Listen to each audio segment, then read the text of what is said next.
Welcome back to the Metal Exchange. Justin and Chris here with you for another week. How you doing, bud? Pretty good.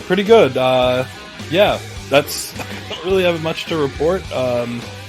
So yeah, let's just get into it. Yeah, it's the first week of the month, which obviously is Request Week, which is awesome. And this week we're going to do an Amorphis album, which, to be honest with you, I'm a little surprised that we're doing, only because it's not one of the newer albums that I was really familiar with. So I'll get to that in a minute. But before we jump right into that, anything new this week that came out that you enjoyed? Just another slew of singles had been released. I can't remember if I'd mentioned it last week, but Within Temptation has a new single called Shed My Skin, which came out. Manimal has another single from their upcoming album Armageddon called The Inevitable End. Leprous has a new single from their upcoming album Aphelion called Running Low.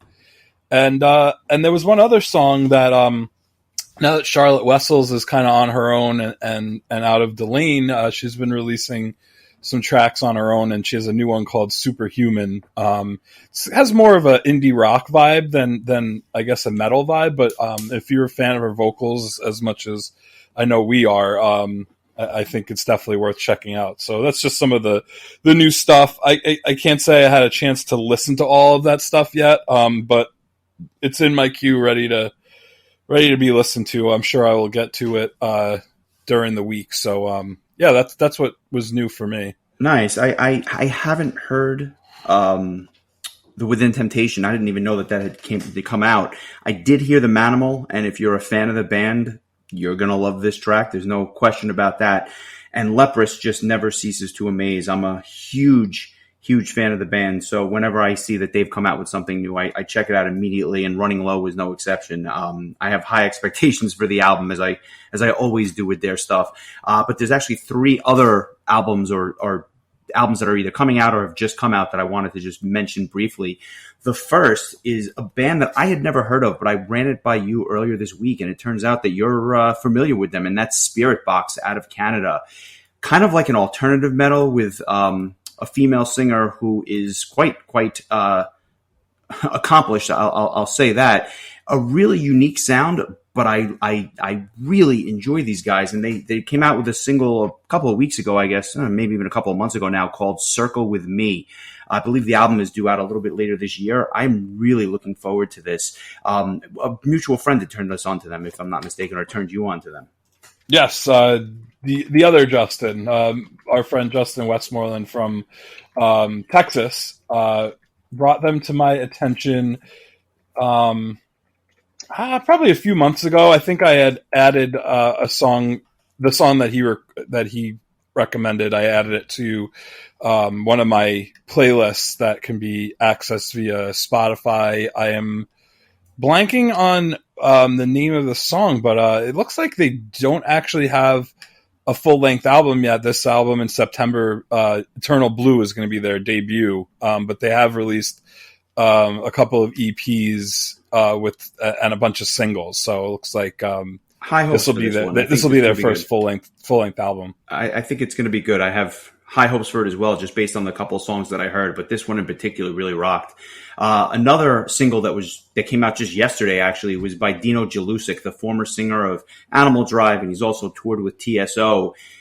I think that the name of the song actually is called Healer. He's got a unique ability to take a good song and make it great, and make a great song like out of this world. He might be the best young singer in like hard rock and heavy metal right now. Truly, that's how good this guy's voice is.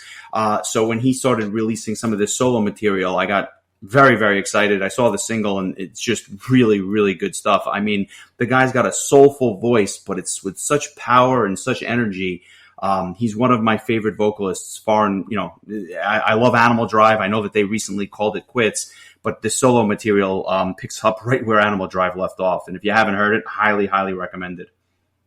Yeah, I've seen him perform with Trans-Siberian Orchestra, and he's a really fantastic vocalist. And it was disappointing to hear that him and Animal Drive had parted ways, but I think that there's a big career ahead for Dino for sure. Yeah, no question about that. And then one other album, which was really interesting to me, was that a band called Scale the Summit. They're a prog metal band from Houston, Texas, and they released a bunch of albums over the years, and they've all been instrumental, which it's very good. I'm not the biggest fan of instrumental prog metal, but they do a good job. And I saw them on tour with Dream Theater.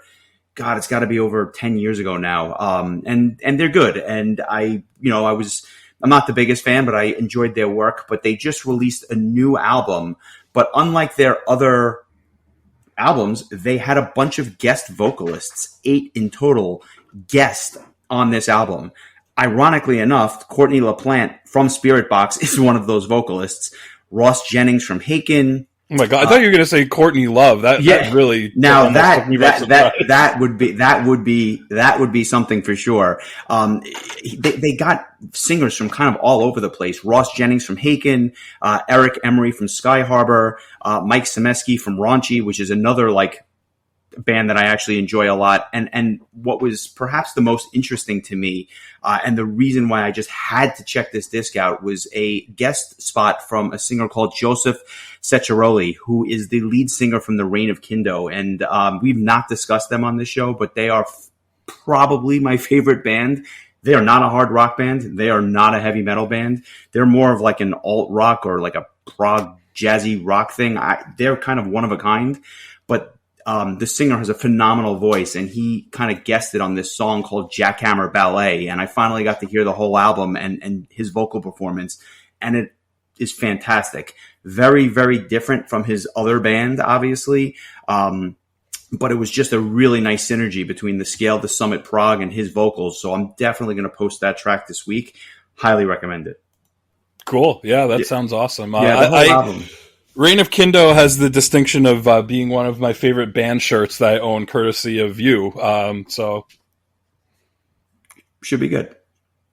Yeah, looking forward to it. Hearing that. Like I said, I a lot of times this is the first I'm hearing of some of this stuff. So usually after you mention it, I will go out of my way to give it a listen. And you're batting 1,000 so far. I'll say that. Nice. Put me in the All-Star game. But let's get to the reason why we're here. We got a request from a longtime listener of the show, Daniel Lee. He wanted us to talk about Amorphis and specifically their Elegy album, which is kind of interesting, as I said, because this is not the album I would have chosen. I knew we were going to do this band eventually, just because they have such an awesome discography. This album came out in May of 1996, and I was not listening to the band at the time. And to be honest with you, I didn't start listening to this band for more than a decade later. But this is one of their first albums, and it's really a really nice, I think, turning point for the band, which we'll get into. But why don't we start with why Daniel actually chose this particular album?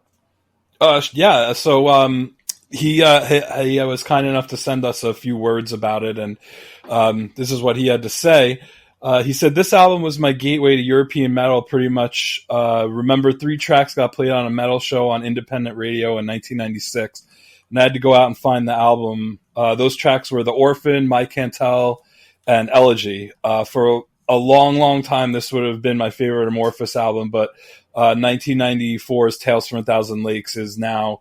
but no doubt now the band is in a rich vein of form with Queen of Time and Under a Red Cloud, which also are amazing records. Thanks for doing my request. I'm eagerly anticipating to hear what you think of the album." So that's what Daniel had to say, and we thank him for the recommendation. And thank you, Daniel. Yeah, and to set the stage, he mentioned his favorite album, Tales from a Thousand Lakes, which is their second release. This was their third album, as I said, back in 1996. And then since then, they've just been churning out albums every couple of years. Interestingly enough, they've had a number of lineup changes throughout kind of the entire run.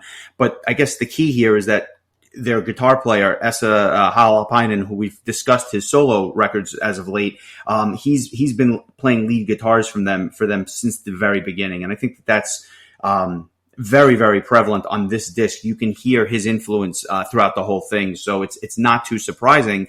But on this particular album, they had a very the singer that everyone kind of knows, which is Tommy Judson. He started with the band in 2005, so this was almost 10 years before he even got in the band.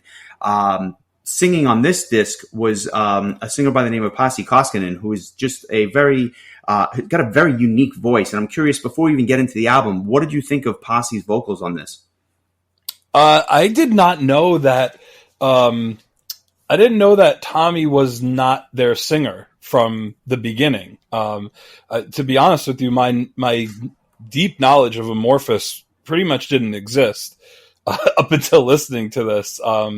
I just kind of always, I guess, at the point in time in which I started listening to Amorphis, Tommy had already begun singing as their vocalist, so I wasn't really even aware that they had another vocalist at a certain point in time. So that was interesting, and that kind of caught me off guard the first time I listened to the album. But I thought it was quite good. I mean, it was a little bit different than what we've come to expect, but definitely a very good, strong performance, and he definitely does the clean vocals and the growls really well. And my understanding is that this was Amorphis's first album with clean vocals. Is that correct? Yeah. So I like I said, I started listening to this band right around the time that Skyforger had come out. And then I went back and I checked out Silent Waters, which had come out right before that.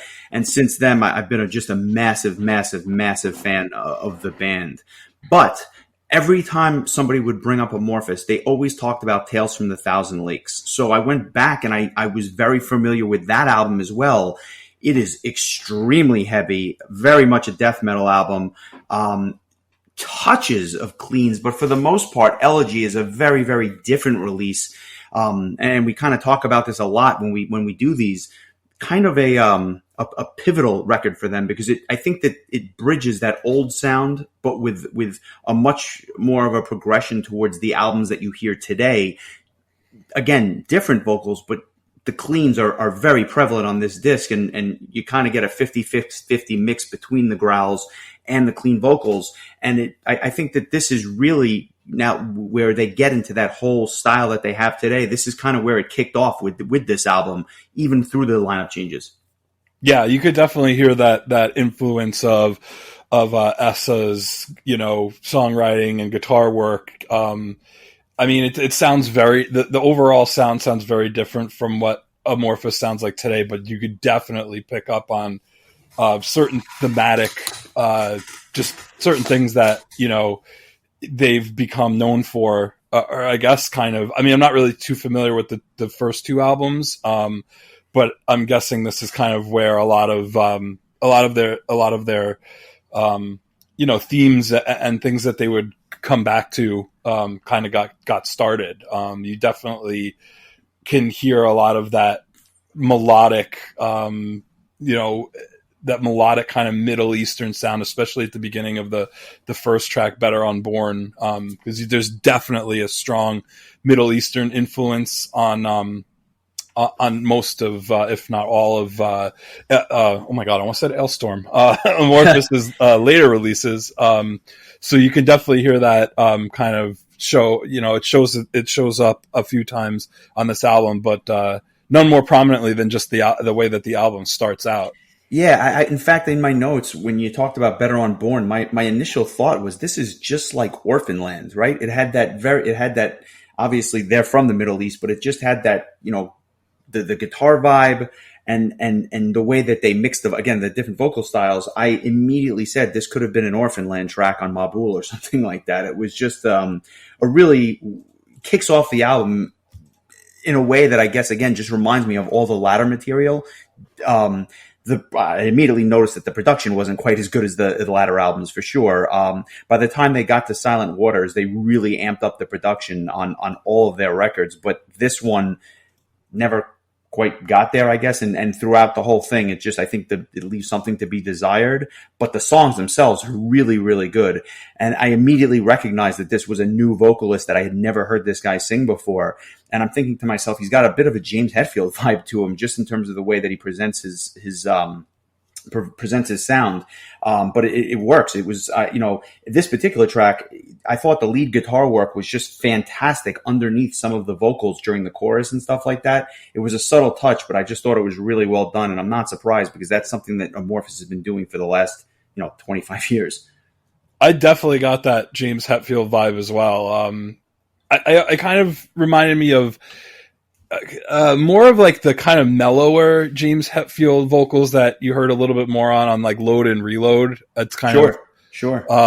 Not so much like the real like heavy, rah, like type of James Hetfield stuff, but more of like his kind of more mellow, laid back vocals. Low Man's Lyric or something like that. Yeah, that's exactly the song that kind of came to mind to me. So yeah, I'm glad that you said that because I felt like I might have been on my own on that one, but it may just be the two of us, but I think we're definitely onto something. The second track obviously kicks in. The second track, Against Widows, growls kick in right away. I thought this was very, very similar to the newer material. And again, in my notes, I said this was clearly a transitional album for them because Thousand Lakes was just so different, in my opinion. And then they went to this album, which was a lot more accessible. And again, I could immediately just see that this was paving the way for something else. Against Widows, not my favorite track on the disc. A good track, but I think that there was better songs that come later on. What about yourself? Yeah, I like this song too. I noticed that through the album, you hear a lot of like really good that loop of a guitar riff. Yep. Which this song kind of starts out with that too, and it's usually a very catchy riff, and that's kind of on display on this song as well. I like this song too.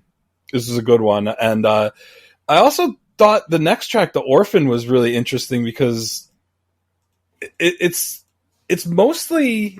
It feels like it's mostly instrumental. I mean, there's some vocal parts, but it's kind of like this very melodic, kind of like mid-tempo kind of song.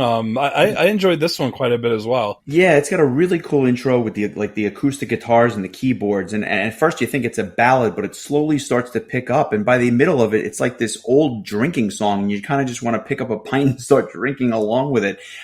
Really, really cool. And then at the end, it has something that Amorphis does constantly, but they do it well and they do it just enough that it doesn't get old, which is that patented like key change where they basically play the exact same either phrasing or verse, but then they just kind of pick it up a notch and they change the key a little bit, and but they play the exact same, the same riffs, the same everything, but just in a different key, and it just sounds really, really good. And I think it's one of the staples of that Amorphis sound. Yeah, I agree. I also really like just that very last chord at the end of the song. It almost reminded me of like a church hymn, just kind of the way. Yeah.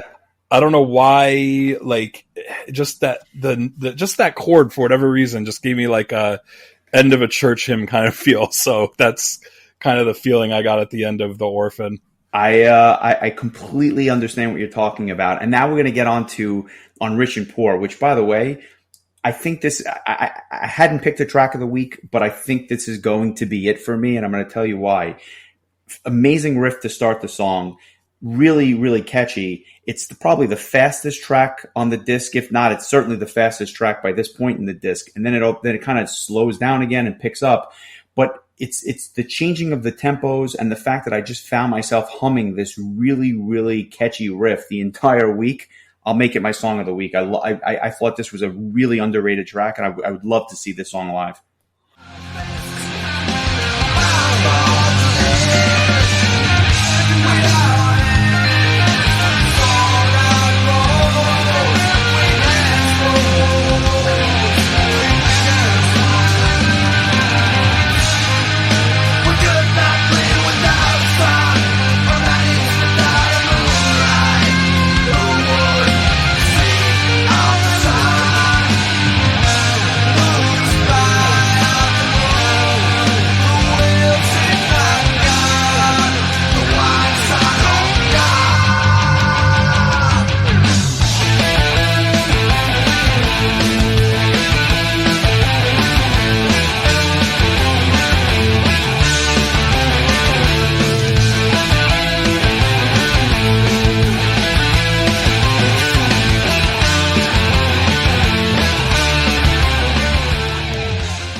Guess what? This is also my song of the week. Get out of here. Is Yeah, it really? We're 2 in a row.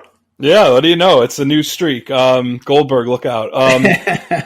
I agree with you. The guitar riff that, again, like I said, against Widows, it's kind of like this repeating guitar riff. And when I heard this song, I'm like, why is this song so familiar to me? And I realized that it was, I had listened to it a bunch of times on the Magic and Mayhem album that they released in 2010, which they re-recorded a bunch of songs from their early days, and it turns out that I had listened to the song a bunch of times on that version, so I was already familiar with it, and so that familiarity plus the catchiness of the song, it just kind of made it an easy choice for me. Yeah, I'm with you, man. Let's put it this way. The next track, My Can't Tell, is the one that I was most familiar with. It's the track that I've seen live. It was the track that was on their live DVD. Probably the most famous track from the album.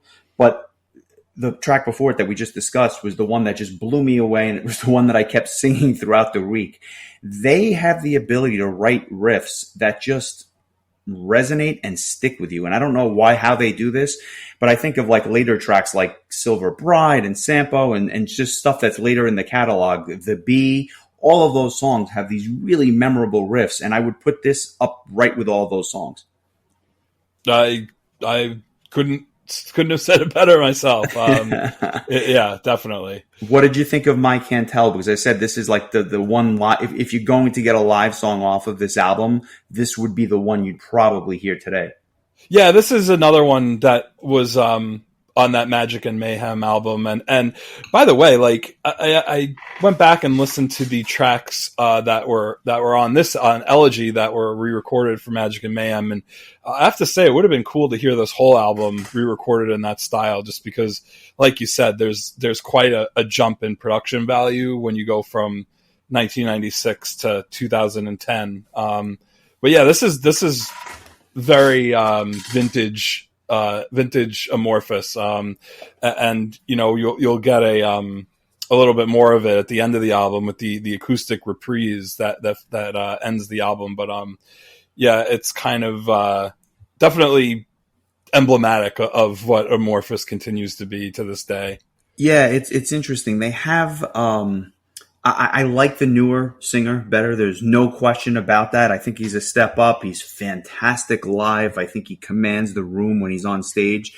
And I think of this song with him, and I go nuts for it. But the song, I mean, what really stuck out to me on this track, and it's different than a lot of their tracks, is it's very keyboard driven. And the main riff is actually a keyboard riff that just kind of repeats itself throughout the song.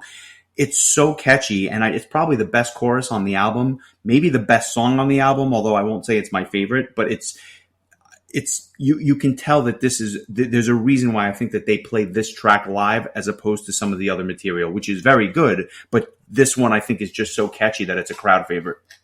Yeah, and it also kind of sets the table for, you know, what's going to become a very keyboard driven band in the future.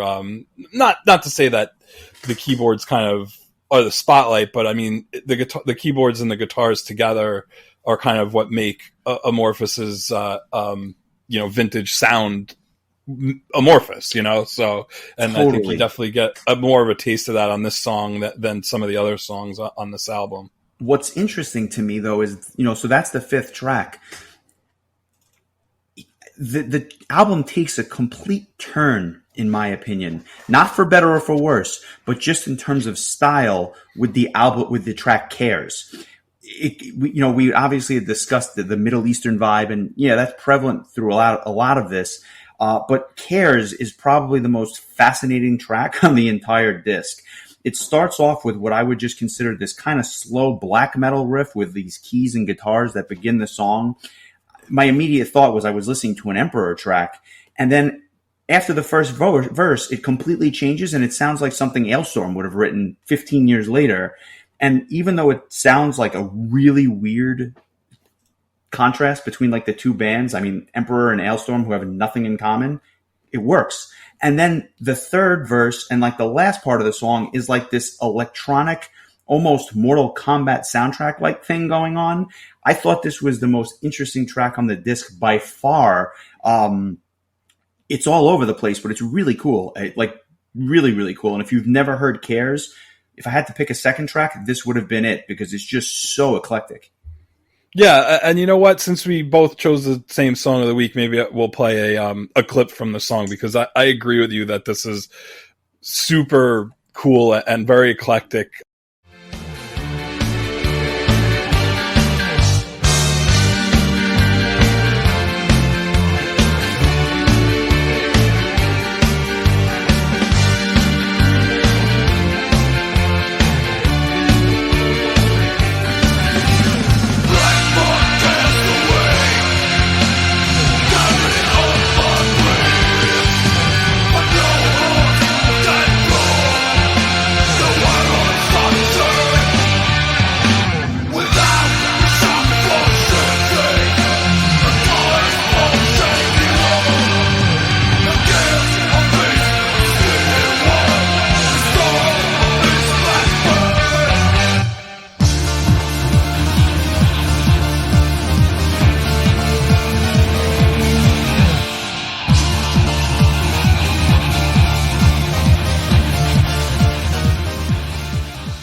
I don't think I made the Ailstorm connection, but you're totally right. It's kind of, like you said, like grab your mug of ale and swing your arm back and forth. And then I love the, that kind of electronic sound that you mentioned that's, towards the end. Like this is a very cool song. I've never heard anything like that before. Yeah. Like very especially cool by this band anyway. Yeah. When you said that this was one of the most interesting songs, I couldn't agree more. Like, and the Mortal Kombat comparison's perfect because I was waiting for somebody to be coming like Sub-Zero, Johnny Cage. Like, it's so ridiculous. And then as if this wasn't eclectic enough, we get into the next two tracks, which are basically like a prelude to Arion. I mean, Song of the Troubled One and Weeper of the Shore may as well have been on like, I don't know, Into the Electric Castle or something like that. I'm half like expecting Damian Wilson to start singing over an acoustic guitar. The former track, Song of a Troubled One, has like this space rock vibe to it. And what's weird is you have such a dark name of a track, Song of the Troubled One, but yet it has this like almost an upbeat vibe, which is something that the band never really does. So I thought that was really, really fascinating. And then Weeper of the Shore, again, acoustic tune to start, really, really awesome contrasting vocals, a simple tune, but just reminds me of an Arion track. And I just thought it was so weird how like this album is taking you on this journey, which is just like all over the place and you don't know what the next track is going to be.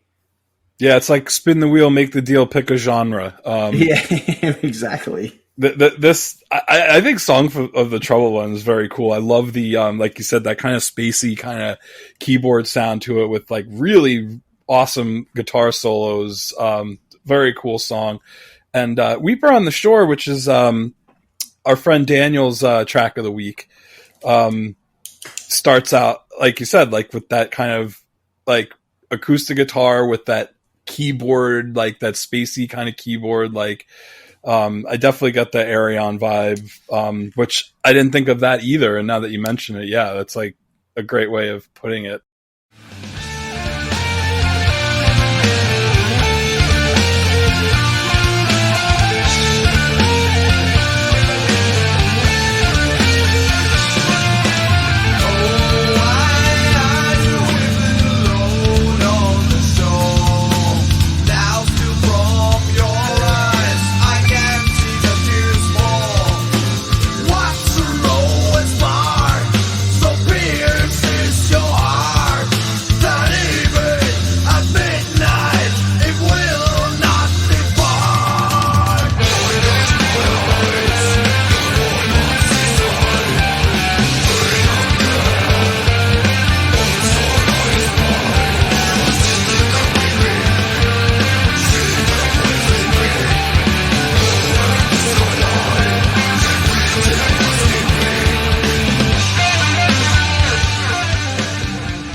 This one also kind of has that kind of like piratey, like, like sea shanty kind of kind of thing. Like it does, but somehow it works, and I'm glad that Daniel chose this because it gives me another excuse to listen to the song this week, because I don't know that I would have gone back to the album, even though obviously you can tell I thoroughly enjoyed it.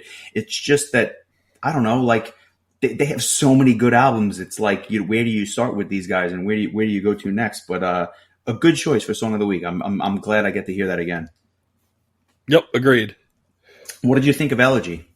The title track? Another this was the longest track on the album. It clocks in at a bit over 7 minutes, but very epic. This is like another maybe a little bit slower than mid tempo, or maybe right around like that kind of area. But it doesn't drag for a 7-minute song. It's a good tune. I enjoyed this quite a bit. I don't know that there were any songs on this album that I didn't like. It's funny. This is one of the few tracks that was actually, I think it's the only track on the album that was written exclusively by Kim Rentala, the keyboard player. It has a different feel to it. And I think that the word you used, epic, is definitely on point. A bit slow, not my favorite track on the disc, but I think it was well placed towards the end of the disc, just in terms of like the placement and everything else. And again, comparisons galore here. I know it reminded me almost like of an alternative vibe to it, at least towards the end of the song. And I kept thinking to myself, this is 1996. I almost wonder if they had been listening to like Alice in Chains or a Silverchair, because I got that kind of a vibe from the song. I don't even know if they've heard of these bands. Obviously, Alice in Chains being the bigger of the two, Silverchair being a bit of a one-hit wonder from Australia. Obviously not a metal band, but it's something about this title track reminded me of those alternative bands from like the mid 90s. Yeah, I thought of Bush actually when I can hear that too. This. Yeah, like early Bush. You know what? It's I'm with you again. Silverchair, Bush, Alice in Chains, all kind of in the same same ballpark here.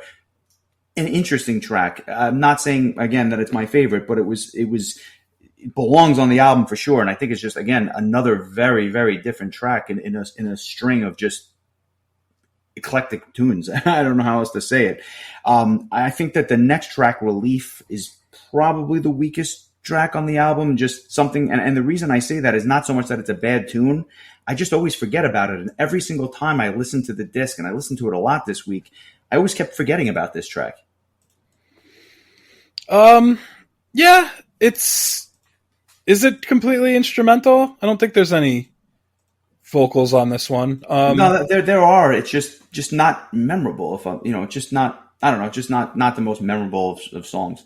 Yeah, it kind of reminds me of almost like a surfing song or something like that. Or I can't put my finger quite on what it is. It just, I don't know why I'm picturing some guy surfing while I'm listening to this song. It's interesting. A big surf scene in Finland, from what I understand. Yeah. I mean, if this was the last track on the album, I think it would have been very misplaced. But it's not. So we go into the reprise of My Can't Tell, which is like an acoustic rendition of it, which is really, really interesting. And again, I guess they go back to what they may consider the best song on the album. Yeah, I think I like this better than the main version, actually. Really?